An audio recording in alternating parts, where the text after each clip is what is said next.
Hi folks, you're with Tassos today, your pushback channel. Thank you for joining this live stream. In this live stream, I'd like to talk about a globalist enforced future where money will no longer exist and where private property will no longer exist. And this is coming back to the World Economic Forum, that Schwab guy saying you'll own nothing and you'll be happy. It sounds like a fucking tyrannical slogan, and it is, I think. But let's just have a look at, let's extrapolate out with that idea. Let's just take that idea a few steps further, and we'll borrow from how other tyrannical regimes that have similarly suppressed private ownership and the value of money as being the independent arbiter of transactional value. This is in purchasing and selling goods in a consumer society. So if we take money as that independent arbiter out of the equation, what we're left with is personal favours and under the table deals, backroom deals that will decide all transactions. So what will be the effect of that? It's a drastic change from how we currently, the capitalist society we currently live in. Now, it doesn't mean that the elites, the one in every 500 or 600 or whatever people, they're going to live as they did in the communist societies. They lived with all the best food, all the best drink, or all the best movies. They have the scouts going out finding hot chicks for them to jump and all this sort of stuff. They want all the sex, power, and money there is, and live in mansions and have all the best of everything, while the plebeians and the hoi polloi, they're the ones that are going to have the socialist privations placed upon them. But let's just have a look at this. What got me thinking about this, or probably more than anything got me to decide to do this vid, was I watched a vid from a YouTube commentator called VEE. And if you haven't seen his videos, he's interesting. He comes from Romania and he lived, at least in his early days, under communism. And so he has an outsider's view of Western society. So he can see it from different perspectives that a Westerner may not necessarily see. And this makes some of his videos very interesting and producing some really good insights. So if you haven't seen his channel, head over there, VEE, and have a look at some of his stuff, and particularly this video that, as I say, to some extent at least, inspired me to do this chat I'm doing now. So in the communist era, or any sort of socialist economy, money was not the primary transactional value of a transaction. So it was the relative value those goods had to you given the circumstances that were around you. So if you had something that you could trade or barter with someone else, then you would do that to get something you wanted. So barter became, in fact, a very big element of the economy, as they do in tribal societies and pre-industrial societies and pre-mercantile societies, or societies never had money or never used money. But the money was good because it depersonalized the transaction.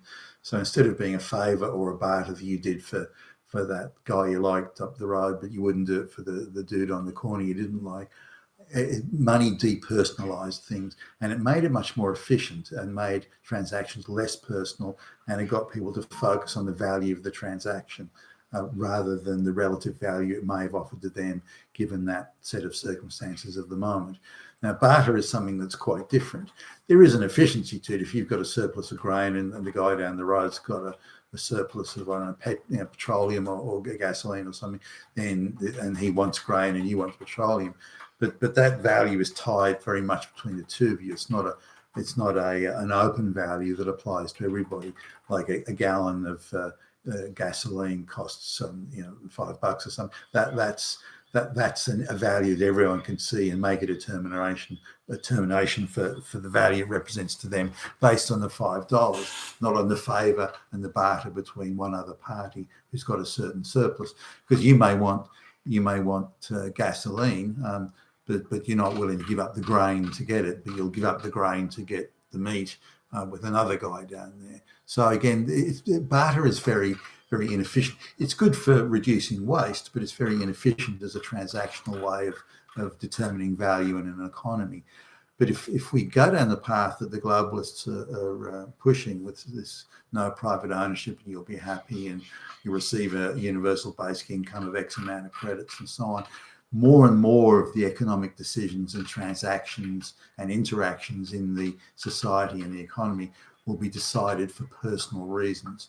So it could be barter, but primarily these things degenerate into favours, and another name for an economy that runs on favours is cronyism.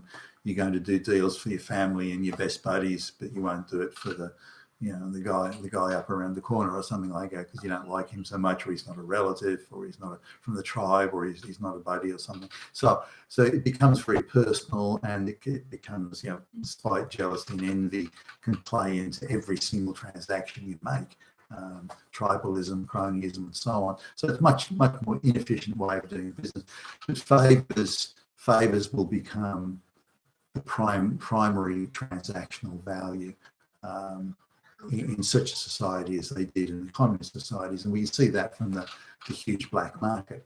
So if you had a buddy working in the airlines who could get duty free, they could name their price of whatever they wanted in exchange for cigarettes or alcohol or anything else they could bring from the decadent West into the communist society. So the black market became a big issue. Now, it didn't matter, because in communist societies, we think they didn't have money or something. They did. And in some factories, if you worked harder, you could get fairly generous bonuses for working harder. So, but then with that money, what could you buy? Because the money didn't really have any value. It's what you could get or acquire. Because the only shops you had access to with that money were mostly out of stock of anything anyway. And there was... consumer goods were allocated, so even if you had twice as much money as the guy around the corner, you couldn't actually do anything with it. It was much harder to acquire goods that you wanted just because you had more money. But if you knew the right people and you could get favours from them, then you could do it right. You could access goods that you wanted. So as we go down the path of globalisation, certainly as it's described to us through the World Economic Forum and so on, we're going to inevitably, it will be unavoidable, we'll go down the path of cronyism, tribalism, and of course favours and corruption, which will make the economy far, far less efficient than it currently is. And whatever consumer goods that are produced, other than what's allocated to the plebeians, will simply be consumed by the 0.1, not 1%, but the 0.1%, tenth of 1%. So that's I think how it'll go. So we'll revert back to a pre-industrial age, or even a pre-mercantile age, or a medieval time where barter and favours and cronyism in family ties are really going to decide everything. And that means we're all in for a much poorer, more unpleasant, and certainly far more oppressive time as we go into the future, assuming that's the future we allow to happen. You've been with Tassus today at your Pushback channel, and thank you for listening.